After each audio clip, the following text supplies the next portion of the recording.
Harish, the best academy. Hi everyone, welcome to Harish academy. ఈరోజు current అఫైర్స్లో భాగంగా each and every టాపిక్ని మనము డీటెయిల్గా డిస్కస్ చేసుకుందాం. ఇవాళ మన ఫస్ట్ టాపిక్ నేషనల్ ఈ విధాన్ అప్లికేషన్, జాతీయ ఈ విధాన్ అప్లికేషన్. ఫస్ట్ మనకి ఈ నేషనల్ ఈ విధాన్ అప్లికేషన్ అంటే ఏంటో తెలియాలి. ఇక్కడ అబ్జర్వ్ చేస్తే మనకు విధాన్ అని ఉంది. అంటే విధాన్ అంటే విధానసభ, చట్టసభలకు సంబంధించిన అప్లికేషన్ అని చెప్పేసి మనం చెప్పవచ్చు. దీని ముఖ్య ఉద్దేశము భారతదేశంలో ఉన్న 37 రాష్ట్రాలు మరియు యూటీలు, మొత్తం 37 రాష్ట్రాలు యూటీల చట్టసభలలో కార్యకలాపాలన్నింటినీ కూడా పేపర్ ఉపయోగించకుండా పేపర్లెస్గా ఎలక్ట్రానిక్ పద్ధతిలో కార్యకలాపాలు కొనసాగించడానికి తీసుకొని వచ్చిన అప్లికేషన్ నేషనల్ ఈ విధాన్ అప్లికేషన్. అంటే ట్యాబ్స్, మొబైల్స్ ఉపయోగించి గవర్నర్ స్పీచ్ కావచ్చు, బడ్జెట్ స్పీచ్ కావచ్చు, ఇవన్నీ కూడా అందులో మెంబర్స్కి అందుబాటులో ఉంటాయి. సో ఒక విధంగా చెప్పాలి అంటే ఈ లెజిస్లేచర్స్ భారతదేశంలో ఉన్న అన్ని రాష్ట్రాల అసెంబ్లీలు, చట్టసభలన్నింటినీ కూడా ఎలక్ట్రానికల్గా కన్వర్ట్ చేయడానికి ఉద్దేశించబడిన అప్లికేషన్. ఇది ministry of parliamentary affairs, parliamentary వ్యవహారాల మంత్రిత్వ శాఖ దీన్ని అభివృద్ధి చేసింది.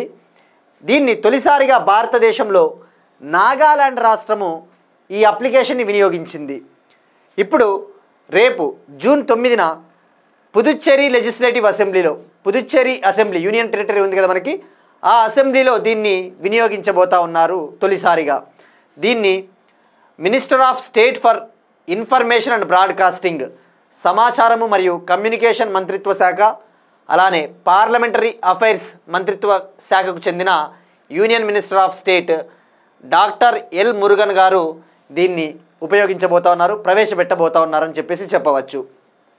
సో ఇక్కడ గుర్తుపెట్టుకోవాల్సింది నేషనల్ ఈ విధాన్ అప్లికేషన్ అంటే మంత్రిత్వ శాఖ, పార్లమెంటరీ అఫైర్స్ మంత్రిత్వ శాఖ. దీన్ని one nation one application, one nation one application అంటే ఒకే దేశము ఒకే అప్లికేషన్, ఆ కాన్సెప్ట్లో భాగంగా దీన్ని అభివృద్ధి చేయడం జరిగింది. ఇక అబ్జర్వ్ చేస్తే ఎప్పుడైనా కూడా పాలిటిక్స్ సంబంధించిన పోర్టల్స్ కానీ ఏవైనా వార్తల్లో ఉన్నప్పుడు పోర్టల్స్, అప్లికేషన్స్ అవి ఎక్కడ ప్రవేశపెడతా ఉన్నారు పైలట్ పద్ధతిలో అన్నట్టుగా మనకి definitely exam point of view తెలుసుకోవాలి. ఫర్ ఎగ్జాంపుల్ ఇటీవల మనం తెలుసుకున్నాం, Election Commission of India electoral రీఫార్మ్స్కి సంబంధించి ఈసీఐ నెట్ అనే పోర్టల్ని 40 ఎలక్షన్ కమిషన్కి సంబంధించిన అప్లికేషన్స్ అన్నింటినీ కూడా మెర్జ్ చేసి ఒక సింగిల్ ప్లాట్ఫామ్గా అభివృద్ధి చేసింది. దాన్ని రాబోయే బీహార్ అసెంబ్లీ ఎన్నికల్లో ప్రవేశపెట్టబోతా ఉన్నారని చెప్పేసి మనం తెలుసుకున్నాం. సో అలా ఏదైనా వార్తల్లో ఉన్నప్పుడు పాలిటిక్స్ సంబంధించి అది ఎక్కడ ప్రవేశపెడతా ఉన్నారో తొలిసారిగా డెఫినెట్లీ మనకి ఐడియా ఉండాలి. ఇక ఇలా అబ్జర్వ్ చేస్తే మీరు వన్ నేషన్ వన్ అప్లికేషన్, ఇటువంటివే మనకి ఆల్రెడీ కొన్ని ఉన్నాయి. For example one nation one subscription అని మనము వన్ నేషన్ అనే కాన్సెప్ట్తో ఉన్న స్కీమ్స్ గురించి తెలుసుకుంటున్నాం దీనికి ఎక్స్టెన్షన్గా, ఎందుకంటే మనకి కన్ఫ్యూజ్ కాకూడదు. వన్ నేషన్ వన్ సబ్స్క్రిప్షన్ అనే ఒక స్కీమ్ కూడా ఇటీవల వార్తల్లో నిలిచింది. వన్ నేషన్ వన్ సబ్స్క్రిప్షన్లో భాగంగా ఏం చేయబోతా ఉన్నారంటే భారతదేశంలో ఉన్న విద్యార్థులకు, ఫ్యాకల్టీకి వాళ్లకు అవసరమైన జర్నల్సు, రీసెర్చ్ ఆర్టికల్స్ అన్నింటినీ కూడా ఒక డిజిటల్ ఫార్మాట్లో అందించబోతా ఉన్నారు సులభంగా. దీన్ని అమలుపరిచే మంత్రిత్వ శాఖ విద్యా వ్యవహారాల మంత్రిత్వ శాఖ, మినిస్ట్రీ ఆఫ్ ఎడ్యుకేషన్, విద్యా మంత్రిత్వ శాఖ, మినిస్ట్రీ ఆఫ్ ఎడ్యుకేషన్. ఇక అలానే అబ్జర్వ్ చేస్తే మనకి వన్ నేషన్ వన్ పోర్ట్ కూడా ఉంది. ఒక దేశము ఒకే పోర్టు అంటే పోర్టుల దగ్గర వాణిజ్యాన్ని సులభతరం చేయడానికి పోర్ట్స్ అండ్ షిప్పింగ్ మంత్రిత్వ శాఖ దాన్ని తీసుకొని వచ్చింది వన్ నేషన్ వన్ పోర్ట్. ఇది మనకి మ్యాచ్ ద ఫాలోయింగ్లో అడుగుతాడు, ఇది ఏ మంత్రిత్వ శాఖకు చెందినది అనేసి. అలానే ఇండియాలో one nation one ration card, one nation one ration card ఉంది. అంటే రేషన్ కార్డుకు సంబంధించి ఇది మినిస్ట్రీ ఆఫ్ కన్జ్యూమర్ అఫైర్స్ మంత్రిత్వ శాఖ. అలానే one district one product scheme గురించి కూడా మనం తెలుసుకున్నాం. దీన్ని యాక్చువల్లీ ఫుడ్ ప్రాసెసింగ్ మంత్రిత్వ శాఖ తీసుకొని వచ్చింది, కానీ దీన్ని అమలుపరిచే బాధ్యత కామర్స్ మంత్రిత్వ శాఖ అని చెప్పేసి కూడా మనం తెలుసుకున్నాం. సో ఇలాంటివి స్కీమ్స్ వార్తల్లో ఉన్నప్పుడు మనం ఫోకస్ చేయాల్సింది అవి ఏ మంత్రిత్వ శాఖ కిందకు వస్తాయో కూడా ఐడియా ఉండాలి. ఇది నేషనల్ ఈ విధాన్ అప్లికేషన్కి సంబంధించిన ఇన్ఫర్మేషన్. నెక్స్ట్ వన్, భారతదేశపు అతి పొడవైన కేబుల్ ఆధారిత రైల్వే ఫ్లైఓవర్, రైల్వే వంతెన. ఇటీవల మనం తెలుసుకున్నాం మణిపూర్లోని నోని బ్రిడ్జ్ గురించి తెలుసుకున్నాం, అలానే చీనాబ్ బ్రిడ్జ్ గురించి కూడా తెలుసుకున్నాం. సో అబ్జర్వ్ చేస్తే వరుసగా రైల్వేకి సంబంధించిన ఫ్లైఓవర్స్ కావచ్చు, బ్రిడ్జెస్ కావచ్చు ఎక్కువగా వార్తల్లో ఉన్నాయి. సో వాటి ప్రాముఖ్యత తప్పకుండా తెలుసుకోవాలి. ఇది భారతదేశపు అతి పొడవైన కేబుల్ ఆధారిత రైల్వే ఫ్లైఓవర్. అంటే ఇక్కడ ఇమేజ్లో చూపిస్తున్నట్టు ఇది సుమారుగా 2.34 కిలోమీటర్స్, 2.34 కిలోమీటర్ల రైల్వే వంతెన. దీన్ని 72 కేబుల్స్, ఇలా ఈ ఇమేజ్లో చూపిస్తున్నట్టు కేబుల్స్తో నిర్మించారు.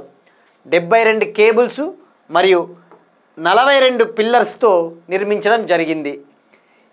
132 మీటర్ల పొడవున కేబుల్స్ని ఏర్పాటు చేశారు. సో ఈ స్థాయిలో 132 మీటర్ల పాటు అంత లెంగ్త్లో కేబుల్స్ని ఏర్పాటు చేయడం ద్వారా ఇది ఇండియాలోనే లాంగెస్ట్ కేబుల్ స్టేడ్ రైల్వే ఫ్లైఓవర్గా నిలిచిందని చెప్పవచ్చు. దీన్ని జార్ఖండ్లోని రాంచీలో జార్ఖండ్ చీఫ్ మినిస్టర్ హేమంత్ సోరెన్ గారు ప్రారంభించారు. దీని పేరు మనం తెలుసుకోవాలి. దీని పేరు వచ్చేసి సిరంటోలి మెకాన్ ఫ్లైఓవర్.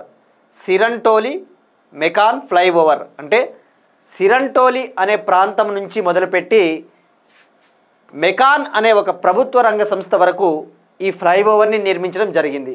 అందుకు దీని పేరు ఇలా పెట్టారు. దీనికి ప్రముఖ గిరిజన నాయకుడు, famous tribal leader Kartik Oraon గారి పేరుని ఈ వంతెనకి పేరు పెట్టారు. గుర్తుపెట్టుకోండి, కార్తీక్ ఒరాన్ గారు. సో ఇక్కడ గుర్తుపెట్టుకోవాల్సింది జస్ట్ మనకి దీన్ని ఎక్కడ లాంచ్ చేశారు, ఎక్కడ ఉంది అనేసి. Next one, world's highest railway bridge పైన వందే భారత్ ట్రైలు పరుగులు పెట్టింది. ఇటీవల మనం డిస్కస్ చేసుకున్నాం. ప్రపంచంలోనే అత్యంత ఎత్తైన రైల్వే ఆర్చ్ బ్రిడ్జ్. ఇక్కడ అబ్జర్వ్ చేస్తున్నట్టు ఇమేజ్లో చూస్తున్నట్టు రైల్వే ఆర్చ్ బ్రిడ్జ్, ప్రపంచంలోనే అత్యంత ఎత్తైన railway arch bridge Chenab bridge మనం ఆల్రెడీ డిస్కస్ చేసుకున్నాం. బట్ ఇవాళ ఈ వందే భారత్ జమ్మూ కాశ్మీర్కు కేటాయించిన మొదటి వందే భారత్ ట్రైన్ ఈ బ్రిడ్జ్ పైన పరుగులు పెట్టింది. ఈ బ్రిడ్జ్ పైన తన రన్ను కొనసాగించింది. కాబట్టి మనం డెఫినెట్లీ ఇంకొన్ని ఫ్యాక్ట్స్ దీని గురించి తెలుసుకోవాలి. ఈ రైల్వే ఆర్చ్ బ్రిడ్జ్ సముద్ర మట్టానికి 359 మీటర్ల ఎత్తులో నిర్మించబడింది. మనం యాక్చువల్లీ మొన్న ఇంటికాడ నేను క్లాసెస్ చెప్పినప్పుడు అవి అంత ఎఫెక్టివ్గా లేవని చెప్పేసి కొంతమంది అన్నారు. కాబట్టి మనకు డిజిటల్ బోర్డులో చెప్పేటప్పుడు తప్పకుండా అటువంటి ఫ్యాక్ట్స్ని మనము ఒకసారి రీకాల్ చేసుకోవాలన్న ఉద్దేశంతో దీన్ని మరొకసారి మనము చెప్తా ఉన్నాం. ఇది 359 మీటర్ల ఎత్తులో నిర్మించడం జరిగింది. దీని ఎత్తు ఈఫిల్ టవర్ కన్నా 35 మీటర్లు ఎక్కువ దీని ఎత్తు. ఇక దీని కెపాసిటీ వచ్చేసి విండ్ కెపాసిటీ గంటకు 260 కిలోమీటర్ల వేగంతో దూసుకుని వచ్చే గాలులను కూడా ఇది తట్టుకునే సామర్థ్యము ఈ బ్రిడ్జికి ఉంది. దీని నిర్మాణం వెనుక ఈ బ్రిడ్జ్ నిర్మాణం వెనుక ఒక తెలుగు ప్రొఫెసర్, ఒక తెలుగు సివిల్ ఇంజనీర్ కృషి ఉంది. ఆమె బెంగళూరులోని Indian institute of science geo engineer లేదంటే civil engineer doctor Gali Madhavilatha గారు, ఆమె బృందము 17 ఏళ్ల పాటు ఈ బ్రిడ్జ్ నిర్మాణానికి కృషి చేశారు. గుర్తుపెట్టుకోండి, ఆమె పేరు ప్రొఫెసర్ డాక్టర్ గాలి మాధవిలత గారు. ఇక ఇప్పుడు ఈ బ్రిడ్జ్ పైన ఇది పరుగులు పెట్టింది. ఈ వందే భారత్ ట్రైను జమ్మూ కాశ్మీర్లోని ఉదంపూర్ జిల్లాలో ఉన్న కత్రా నుంచి శ్రీనగర్ వరకు పరుగులు పెడుతుంది. ఇక ఇది యాక్చువల్లీ ఈ Chenab rail bridge Udhampur Baramulla Srinagar rail link project ఇది 272 కిలోమీటర్ల రైల్వే లైన్ అని కూడా తెలుసుకుందాం. 272 కిలోమీటర్ల రైల్వే లైన్, అందులో ఈ చీనాబ్ బ్రిడ్జ్ భాగమని చెప్పవచ్చు. నెక్స్ట్ వన్, భారతదేశంలో వేరియస్ స్టేట్స్, వివిధ స్టేట్స్ లాంచ్ చేస్తూ ఉన్న ఇంపార్టెంట్ ప్రోగ్రామ్స్కి సంబంధించి హిమాచల్ ప్రదేశ్ గవర్నమెంటు ఆ ప్రదేశంలో హిమాచల్ ప్రదేశ్లో అడవులను పెంపొందించడానికి ఒక స్కీమ్ని లాంచ్ చేసింది. రాజీవ్ గాంధీ వన్ సంవర్ధన్ యోజన. రాజీవ్ గాంధీ వన్ సంవర్ధన్ యోజన పేరులోనే ఉంది. వన్ అంటే అడవి, అడవుల సంరక్షణకై. దీన్ని హిమాచల్ ప్రదేశ్ చీఫ్ మినిస్టర్ ఠాకూర్ సుఖ్వీందర్ సింగ్ సుక్కు గారు ప్రారంభించారు ఈ స్కీమ్ని. ఈ స్కీమ్ ముఖ్య ఉద్దేశం ఏం లేదు, అడవులను పెంపొందించడానికి కమ్యూనిటీ సపోర్ట్ చేస్తుంది. ప్రజలందరూ కలిసి అడవులను, మొక్కలను, చెట్లను నాటడం జరుగుతుంది. అయితే మనకి ఎగ్జామ్ పాయింట్ ఆఫ్ వ్యూలో డైరెక్ట్గా ఈ స్కీమ్ని ఏ స్టేట్ లాంచ్ చేసిందని అడుగుతాడు. ఇక మనం తెలుసుకోవాల్సింది ఇంకాస్త, భారతదేశంలో India State of forest report 2023 ప్రకారము ఇండియాలో మొత్తం ఫారెస్ట్ మరియు ట్రీ కవర్ ఎంత ఉంది, భారతదేశంలో మొత్తం అడవులు మరియు చెట్ల విస్తీర్ణం ఎంత ఉందో ఒకసారి తెలుసుకోవాలి. ISFR 2023 ప్రకారము ఇండియాలో మొత్తం forest and tree cover 8,27,357 square కిలోమీటర్లు ఉంది. అంటే ఇది భారతదేశ భూభాగంలో 25.17%, భారతదేశ భూభాగంలో 25.17% ఉందని చెప్పవచ్చు. ఇది ఈ స్కీమ్ ముఖ్య ఉద్దేశం. ఇక్కడ మీకు ఒక చిన్న question, India State of Forest రిపోర్ట్ని ఎన్నేళ్ళకు ఒకసారి విడుదల చేస్తారు? ఇది ఫర్ హౌ మెనీ ఇయర్స్ దీన్ని విడుదల చేయడం జరుగుతుంది? దీనికి కామెంట్ సెక్షన్లో ట్రై చేయండి. ఎందుకంటే India State of forest report అనేది అన్ని రకాల ఎగ్జామ్స్ ప్రిపేర్ అయ్యే వాళ్ళకి చాలా ఇంపార్టెంట్ ఇది. నెక్స్ట్ వన్, తెలంగాణకు సంబంధించి ఒక initiative ICRISAT, International Crops Research Institute for Semi Arid Tropics. ICRISAT ఇది హైదరాబాద్లోని పటాన్ చెరువు వద్ద దీని హెడ్ క్వార్టర్స్, ప్రధాన కార్యాలయము. ఇది లౌరస్ చారిటబుల్ ట్రస్ట్ సంస్థతో కలిసి ఒక ఇనిషియేటివ్ని ప్రారంభించింది. ఆ ఇనిషియేటివ్ పేరు వచ్చేసి తొలి మొబైల్ భూసార పరీక్ష ల్యాబ్. అంటే ఇక్కడ ఇమేజ్లో చూస్తున్నట్టు ఈ బస్సు ఊరూరికి వెళ్తుంది. ఆ ఊరిలో సాయిల్ ఎలా ఉంది, నేలలు ఎలా ఉన్నాయి, ఆ నేలలో పోషకాలు ఎలా ఉన్నాయని చెప్పేసి రైతులకు అవగాహన కార్యక్రమాలు నిర్వహించి ఎటువంటి ఫర్టిలైజర్స్ వాడాలి, పోషక పదార్థాలు ఎంత యాడ్ చేయాలి అని చెప్పేసి పరీక్షలు నిర్వహిస్తుంది ఈ మొబైల్ ల్యాబ్ అని చెప్పవచ్చు. మొబైల్ అంటే సంచారం, ఒక ప్రాంతం నుంచి ఇంకో ప్రాంతానికి వెళ్ళేదే. ఇప్పుడు మనం చూస్తూ ఉంటాము ఊర్లలో 104 వెహికల్స్, ప్రతి ఊరికి కూడా రాజీవ్ ఆరోగ్యశ్రీ కింద ప్రతి ఊరికి కూడా 104 వెహికల్స్లో మందుల్ని తీసుకొని వచ్చి ప్రజలకి ఇస్తూ ఉంటారు, ఆ టైప్ అన్నమాట. అయితే ఇది సాయిల్ హెల్త్ కోసం తెలంగాణ తొలి మొబైల్ లేదా సంచార భూసార పరీక్ష ల్యాబ్. దీన్ని తెలంగాణలోని మేడ్చల్ మల్కాజ్గిరి జిల్లాలోని షామీర్పేట్ మరియు ముడుచింతలపల్లి మండలాల్లోని 22 గ్రామాలలో ఇది తిరగబోతూ ఉంది. అక్కడ ప్రజలకు అవగాహన కార్యక్రమాలు కల్పించబోతూ ఉంది. తర్వాత రాష్ట్ర వ్యాప్తంగా ఇటువంటివి మరికొన్ని ప్రారంభించడానికి అవకాశం ఉందని చెప్పేసి ఇక్రిసాట్ తెలిపింది. ఇక మనకి సాయిల్ హెల్త్ అంటే గుర్తుకు రావాల్సింది ఇంపార్టెంట్ ఒకటి స్కీమ్ ఉంది, సాయిల్ హెల్త్ కార్డ్ స్కీమ్. ఈ సాయిల్ హెల్త్ కార్డ్ స్కీమ్ని గవర్నమెంట్ ఆఫ్ ఇండియా 2015 ఫిబ్రవరిలో లాంచ్ చేసింది. ఆ విషయం గుర్తుపెట్టుకోండి. ఈ సాయిల్ హెల్త్ కార్డ్ స్కీమ్ కింద ఏం చేస్తారు, ఫలానా ప్రాంతంలో ఉన్న నేలల్లో ఏ టైప్ ఆఫ్ పోషకాలు ఉన్నాయో అవి కలెక్ట్ చేసి శాంపుల్స్, ఒకవేళ ఆ పోషకాలు సరిగా లేకపోతే ఇంకాస్త ఏం యాడ్ చేయాలని చెప్పేసి దానికి ఉద్దేశించబడిన స్కీమే సాయిల్ హెల్త్ కార్డ్ స్కీమ్ 2015 ఫిబ్రవరిలో లాంచ్ చేశారు. నెక్స్ట్ వన్, ఎకానమీకి సంబంధించి వరల్డ్ బ్యాంక్ ఒక రిపోర్ట్ విడుదల చేసింది.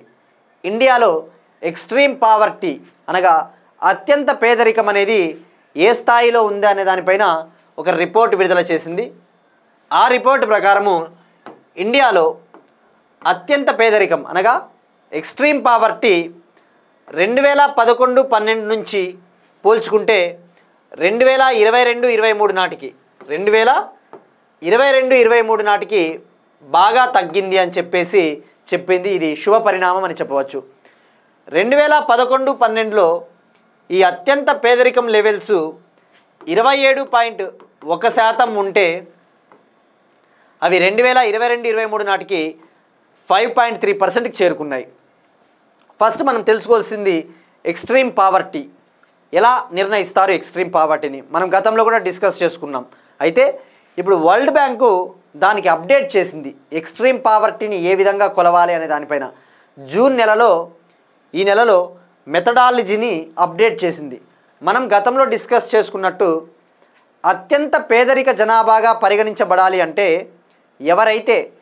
ఏ వ్యక్తి అయితే ఒక రోజుకు $2.15 $2.15 వేతనం కంటే తక్కువ వేతనంతో జీవిస్తూ ఉన్నాడో అటువంటి వ్యక్తిని అత్యంత పేదరిక వ్యక్తిగా పరిగణిస్తూ ఉన్నారని చెప్పేసి మనం గతంలో తెలుసుకున్నాం. అయితే ఈ నెలలో జూన్ మంత్లో వరల్డ్ బ్యాంకు ఆ లిమిట్ని పెంచింది, అప్డేట్ చేసింది. ఇప్పుడు సవరించిన థ్రెషోల్డ్ ప్రకారము, సవరించిన నిబంధనల ప్రకారము ఏ వ్యక్తి అయితే రోజుకు $3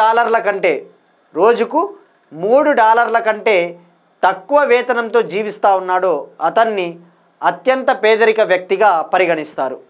ఇక్కడ ఒక ఇంపార్టెంట్ పాయింట్ మనకి స్టేట్మెంట్స్లో ఇచ్చినప్పుడు ఎలా ఉంటుంది అంటే ఈ వరల్డ్ బ్యాంకు ఎక్స్ట్రీమ్ పావర్టీని ఒక్కొక్క ప్రాంతానికి ఒక్కొక్క విధంగా నిర్ణయిస్తుందన్నమాట. అంటే ఫర్ ఎగ్జాంపుల్ మిడిల్ ఇన్కమ్ కంట్రీస్కి, మధ్య ఆదాయ దేశాలకి ఒకలా నిర్ణయిస్తుంది, అధిక ఆదాయ దేశాలకి ఒకలా ఈ లిమిట్ని పెడుతుంది. అది గుర్తుపెట్టుకోండి. అంటే అన్ని ప్రాంతాల వారికి $3 అనేమి ఉండదు. ఇది ఆదాయాల ఆధారంగా నిర్ణయిస్తుంది వరల్డ్ బ్యాంకు. ఇది మనకి ఎక్స్ట్రీమ్ పావర్టీకి సంబంధించి వరల్డ్ బ్యాంక్ ఇచ్చిన నివేదిక. ఇప్పుడు ఒక క్వశ్చన్ చూద్దాం. ఇది ఇటీవల డిస్కస్ చేసుకున్న కాన్సెప్ట్, మనము మే నెలలో డిస్కస్ చేసుకున్న concept. South Asia's largest battery energy storage సిస్టమ్ను ఏ రాష్ట్రంలో ప్రారంభించారు? దక్షిణాసియాలో అతిపెద్ద బ్యాటరీ శక్తి నిల్వ వ్యవస్థని ఏ రాష్ట్రంలో ప్రారంభించారు? Option A Gujarat, option B Andhra Pradesh, option C New Delhi, option D Chandigarh. ఇది డైరెక్ట్గా ఫ్యాక్ట్ 1. డెఫినెట్లీ ట్రై చేయండి అందరూ. నిన్నటి క్వశ్చన్ మనం అడిగినది వచ్చేసి ₹100 స్మారక నాణాన్ని ప్రధానమంత్రి నరేంద్ర మోడీ గారు ఎవరి స్మారకార్థం ప్రారంభించారు, లాంచ్ చేశారు అంటే సింగర్ మొహమ్మద్ రఫీ గారు. నెక్స్ట్ వన్, అగైన్ ఒక నివేదికకు సంబంధించి ministry of statistics and programme implementation, కేంద్ర గణాంకాలు మరియు కార్యక్రమాల అమలు మంత్రిత్వ శాఖ ఎన్విస్టాట్స్ ఇండియా 2025 పేరిట ఒక రిపోర్ట్ను విడుదల చేసింది. వివిధ రంగాలకు సంబంధించి ఇండియాలో ఎన్విరాన్మెంట్ సెక్టార్కి సంబంధించి ఏ విధంగా ట్రెండ్స్ ఉన్నాయి అలా. ఇది ఇండియాలో పౌల్ట్రీ ఇండస్ట్రీకి సంబంధించి భారతదేశంలో చికెన్ ఉత్పత్తి అనగా కోళ్ల మాంసం ఉత్పత్తి ప్రకారము ఏ రాష్ట్రాలు టాప్లో ఉన్నాయని చెప్పేసి ఈ రిపోర్ట్ను విడుదల చేయడం జరిగింది. ఓవరాల్గా ఇండియాలో 2023-24 ఆర్థిక సంవత్సరంలో 5.1 lakh tons 5.1 లక్షల టన్నుల కోడి మాంసం ఉత్పత్తి అయిందట. గుర్తుపెట్టుకోండి, చికెన్. ఇది మనం ఇక్కడ డిస్కస్ చేస్తున్నది పౌల్ట్రీ ఇండస్ట్రీకి సంబంధించి. టాప్ వచ్చేసి ఫస్ట్ ప్లేస్లో మహారాష్ట్ర ఉంది, second west Bengal, third Haryana, fourth Tamil Nadu, fifth Telangana. మనకి జనరల్గా ఏదైనా ఇండస్ట్రీ ఇలాంటి ఎకానమీకి సంబంధించి ఉన్నప్పుడు డేటా కంటే కూడా డేటా ఇప్పుడు ఫర్ ఎగ్జాంపుల్ చికెన్ ఉత్పత్తి ఎగ్జాక్ట్గా ఈ రాష్ట్రము ఎన్ని లక్షల టన్నులు ఉత్పత్తి చేసింది అవి అలా గుర్తుపెట్టుకోవడానికి పోతే కొన్నిసార్లు అన్నెసెసరీగా మనం అసలు మేజర్దే మర్చిపోవడానికి ఛాన్స్ ఉంటుంది. సో ఎక్కువ కన్ఫ్యూజ్ అవ్వకూడదు, స్మార్ట్గా చదవాలి. సో ఇక్కడ గుర్తుపెట్టుకోవాల్సింది చికెన్ ఉత్పత్తికి సంబంధించి మహారాష్ట్ర టాపు, తెలంగాణ 5th ప్లేస్లో ఉంది.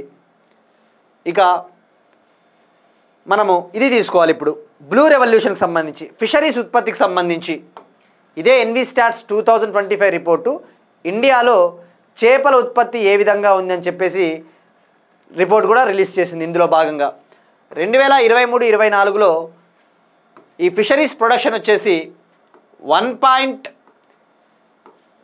ఓవరాల్గా చేపల ఉత్పత్తి తీసుకుంటే ఆంధ్రప్రదేశ్ టాప్లో ఉంది. ఆంధ్రప్రదేశ్ టాప్లో ఉంది చేపల ఉత్పత్తికి సంబంధించి.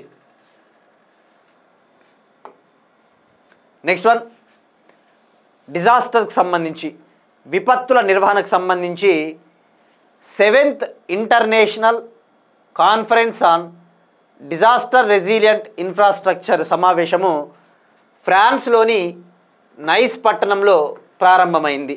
నిన్న ప్రారంభమైంది ఫ్రాన్స్లోని నైస్ అనే పట్టణంలో. ఇది 7వ సమావేశం. ఇక్కడ అబ్జర్వ్ చేస్తే international Conference on Disaster Resilient infrastructure అన్నాడు. అంటే ఏవైనా విపత్తులు వచ్చినప్పుడు మౌలిక వసతులు ఆ విపత్తుల్ని తట్టుకునేలా ఉండడానికి నిర్మాణాలని నిర్మించాల్సిన అవసరం ఉంటుందన్నమాట. అంటే ఫర్ ఎగ్జాంపుల్ ఎర్త్క్వేక్స్ వచ్చాయనుకోండి, ఆ ఎర్త్క్వేక్స్ని తట్టుకునేలా బిల్డింగులు నిర్మించాలి, సునామీలని తట్టుకునేలా బిల్డింగ్స్ నిర్మించాలి. అదే ఈ సమావేశం ముఖ్య ఉద్దేశం అన్నమాట. ఫర్ ఎగ్జాంపుల్ ఆల్రెడీ చూస్తూ ఉన్నాం, ప్రపంచవ్యాప్తంగా కోస్టల్ స్టేట్స్ తీర ప్రాంత దేశాలు చిన్న చిన్న ఐలాండ్స్ క్లైమేట్ చేంజ్ వల్ల ఎక్కువగా నష్టపోతూ ఉన్నాయి. ఇటీవల ఐక్యరాజ్య సమితికి చెందిన వరల్డ్ మెట్రలాజికల్ ఆర్గనైజేషన్ WMO ప్రకారము 2025 నుంచి 29 మధ్య ఏదో ఒక సంవత్సరం తప్పకుండా కనీసం ఒక సంవత్సరము 2024 సంవత్సరం కంటే ఎక్కువగా ఉష్ణోగ్రతలు నమోదు చేస్తాయని చెప్పేసి కూడా మనం తెలుసుకున్నాం. ప్రస్తుతానికి ఇప్పటి వరకు నమోదైన అత్యంత ఉష్ణోగ్రతలు కలిగిన సంవత్సరం అయితే 2024, అది గుర్తుపెట్టుకోండి. ఇక ఈ international Conference on Disaster Resilient infrastructure ఫ్రాన్స్లో జరుగుతూ ఉంది. ప్రధానమంత్రి నరేంద్ర మోడీ గారు వీడియో కాన్ఫరెన్స్లో మాట్లాడుతూ మనము కీలకమైన చర్యలు తీసుకోవాలని చెప్పేసి చెప్పారు. ఈ కాంటెక్స్లో మనం తెలుసుకోవాల్సింది కోయలీషన్ ఫర్ డిజాస్టర్ రెసిలియంట్ ఇన్ఫ్రాస్ట్రక్చర్, దీనికి చెందిన సమావేశమే ఇప్పుడు ఫ్రాన్స్లో జరుగుతుంది. కోయలీషన్ ఫర్ డిజాస్టర్ రెసిలియంట్ ఇన్ఫ్రాస్ట్రక్చర్ అంటే ఈ విపత్తులను తట్టుకోవడానికి ఒక కూటమి అన్నమాట, వివిధ దేశాల కూటమే CDRI. ఇది 2019 సంవత్సరంలో ప్రధానమంత్రి నరేంద్ర మోడీ గారు న్యూయార్క్లో జరిగిన United nations climate action summit వద్ద దీన్ని ప్రారంభించారు. గుర్తుపెట్టుకోండి, న్యూయార్క్లో ప్రారంభించారు. ఇది భారతదేశపు చొరవ అని చెప్పవచ్చు, ఇండియాస్ ఇనిషియేటివ్. ఇందులో 46 దేశాలున్నాయి. అలానే 8 అంతర్జాతీయ ఆర్గనైజేషన్స్ కూడా ఇందులో సభ్యత్వం కలిగి ఉన్నాయి. గుర్తుపెట్టుకోండి, ఇది అఫీషియల్ వెబ్సైట్ పోతే మనకు 46 కంట్రీస్ అని క్లియర్గా ఇచ్చి ఉంటాడు CDRI వెబ్సైట్లో. దీని ప్రధాన కార్యాలయము న్యూఢిల్లీ. మనం అబ్జర్వ్ చేస్తే అంతర్జాతీయ ఆర్గనైజేషన్స్కి, వివిధ అంతర్జాతీయ సంస్థలకి ఇండియా హెడ్ క్వార్టర్స్గా మారుతూ ఉంది. For example international solar alliance, అంతర్జాతీయ సౌర కూటమి, దాని హెడ్ క్వార్టర్స్ వచ్చేసి హర్యానాలోని గురుగ్రామ్. అలానే international big cat alliance IBCA ప్రధాన కార్యాలయం కూడా భారతదేశంలోనే ఏర్పాటు చేయబోతూ ఉన్నారు. ఇవి 3 కూడా భారతదేశపు చొరవ అని చెప్పవచ్చు. ఇక CDRIలో మనం ఎగ్జామ్ పాయింట్ ఆఫ్ వ్యూలో 8 అంతర్జాతీయ సంస్థలు ఏవి భాగస్వామ్యం కలిగి ఉన్నాయో కూడా మనము లిటిల్ బిట్ డెఫినెట్లీ ఐడియా ఉండాలి. అబ్జర్వ్ చేస్తే ఈ 8 ఆర్గనైజేషన్స్ ఇందులో మెంబర్సు. ఒకటి ఆసియన్ డెవలప్మెంట్ బ్యాంక్ ఉంది, దీని హెడ్ క్వార్టర్స్ ఫిలిప్పైన్స్లోని మనీలా ADB. అలానే యూరోపియన్ యూనియన్, దీని హెడ్ క్వార్టర్స్ బ్రెజిల్లోని బ్రసెల్స్. అరైజ్ అనే ఒక సంస్థ. ఆఫ్రికన్ యూనియన్ దీని హెడ్ క్వార్టర్సు ఇథియోపియా దేశంలోని అడిడాస్ అబబా ఇథియోపియా దేశము. ఇక UNDP, United Nations Development Programme, UN అభివృద్ధి ప్రోగ్రామ్, దీని హెడ్ క్వార్టర్స్ న్యూయార్క్. York UNDRR, United Nations Office for Disaster Risk Reduction, దీని హెడ్ క్వార్టర్సు జెనీవా, గుర్తుపెట్టుకోండి జెనీవా స్విట్జర్లాండ్. అలానే వరల్డ్ బ్యాంక్ కూడా సభ్యత్వం కలిగి ఉంది ఈ సిడిఆర్ఐలో, దీని హెడ్ క్వార్టర్స్ వాషింగ్టన్ డీసీ. ఇంకొకటి యూరోపియన్ ఇన్వెస్ట్మెంట్ బ్యాంక్. అంటే ఇక్కడ అబ్జర్వ్ చేస్తే ఈ సిడిఆర్ఐలో దేశాలు సభ్యత్వం కలిగి ఉన్నాయి, బ్యాంకులు సభ్యత్వం కలిగి ఉన్నాయి, అంతర్జాతీయ సంస్థలైన యూరోపియన్ యూనియన్ ఇటువంటివి కూడా సభ్యత్వం కలిగి ఉన్నాయి. ఇక ఈ డిజాస్టర్కి సంబంధించి, ఈ విపత్తు నిర్వహణకు సంబంధించి జూన్ 2 నుంచి జూన్ 6 వరకు స్విట్జర్లాండ్లోని జెనీవాలో 8వ Global Platform for Disaster Risk reduction సమావేశం జరిగింది. ఇది 8ది. అక్కడ ఆఫ్రికన్ యూనియను ఈ సిడిఆర్ఐలో చేరింది. గుర్తుపెట్టుకోండి, ఆఫ్రికన్ యూనియను సిడిఆర్ఐలో ఈ సంవత్సరమే జాయిన్ అయింది. ఇక డిజాస్టర్ రిస్క్ రిడక్షన్కి సంబంధించి G20 గ్రూప్ సపరేట్గా ఒక వర్కింగ్ గ్రూపే ఏర్పాటు చేసింది. ఈ విపత్తులను ఎదుర్కోవడానికి ప్రత్యేకంగా ఒక వర్కింగ్ గ్రూప్ని G20 ఏర్పాటు చేసింది. ఇక G20 విషయానికి వస్తే ఇండియా ఇందులో మెంబర్. గుర్తుపెట్టుకోండి, G20లో ఇండియా మెంబర్. 2023 G20 సమావేశము ఇండియాలో జరిగింది, అది గుర్తుపెట్టుకోండి. సో ఇది మనకి డిజాస్టర్కి సంబంధించి. ఇక విపత్తు నిర్వహణకు సంబంధించి సెండాయ్ ఫ్రేమ్వర్క్ కూడా ఉంది. సెండాయ్ అనేది జపాన్లో ఒక సిటీ. సెండాయ్ ఫ్రేమ్వర్క్ 2015 నుంచి 2030, ఇది కూడా విపత్తు నిర్వహణకు సంబంధించినది. ఇది కంప్లీట్గా మనకి సిడిఆర్ఐకి సంబంధించిన ఇన్ఫర్మేషన్. నెక్స్ట్ వన్, మత్స్యకారుల కోసము ఇస్రో ఒక కొత్త టెక్నాలజీని డెవలప్ చేసింది. మనం చూస్తూ ఉంటాం, ఫిషర్మ్యాన్ మత్స్యకారులు సముద్రంలో చేపల వేటకు వెళ్ళినప్పుడు వాళ్ళు ముప్పులు ఎదుర్కొంటూ ఉంటారు. అంటే వాతావరణ మార్పుల వల్ల వాళ్ళ బోట్లు తిరగబడిపోవడము, వాళ్ళ ప్రాణాలకే ప్రమాదం వస్తుంది. సో అలాంటి సందర్భాలలో వాళ్లకు కమ్యూనికేషన్ వ్యవస్థ బలంగా ఉండాలి. వాళ్ళు ఎప్పుడు ఈ సముద్రాలలోకి వెళ్ళాలి, వాళ్ళకి రక్షణ కోసము ISRO satellite based maritime safety assistant system పేరిట